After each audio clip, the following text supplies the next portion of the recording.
buong puso. Magmahalan ng buong puso.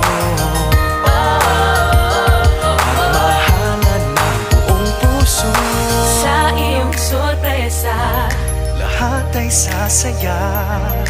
Buong pusong pasasalamat. Babalik ang lahat. ibabalik ng lahat.